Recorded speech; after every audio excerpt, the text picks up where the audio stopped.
Qarabağın möhtəşəm qələbəsini isə indi idman jurnalisti Sənan Şəfizadə ilə müzakirə edəcəyik. Sənan bəy, salamlayıram sizi. Bu qələbə bizi nə qədər sevindirsə də bir o qədər də təəccübləndirir.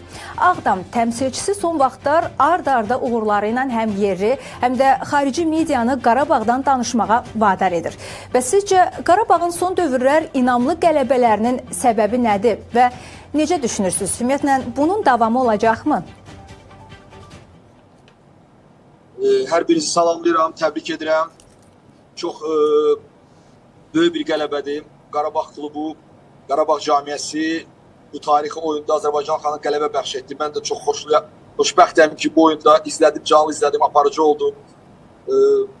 Bu hissləri sözdən ifadə etmək biraz çətindir, çünki bu hissləri ancaq yaşamaq lazımdır. Dünən stadionda olan 30.250 azarkeş çox xoşbəxt idi. Çünki tarixi bir maçın hissəsi oldular. Çempionlar Liqası planetin ən güclü klub yarışında Azərbaycan çempionu ikinci qələbəsini qazanır.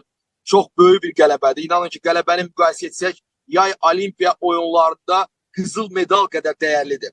Bu qələbə çox möhtəşəm hisslər yaşadı. Bu qələbə balacalara, yeniyetmələrə futbola üst tutmağa, futbolla məşğul olmağa həvəsləndirəcək. Biz ki, futbolda biraz qələbələrimiz milli səviyyəsində az idi, amma Qarabağ bizi qələbələrə öyrəşdirir və Qarabağ bizi öyrəşdirir ki, istənilən bir komanda ilə qələbə qazanmaq olar. Mən bütün azarkeşləri, bütün mətbuatı, hamımızı təbrik edirəm. İnşallah qələbələrimiz davamlı olsun.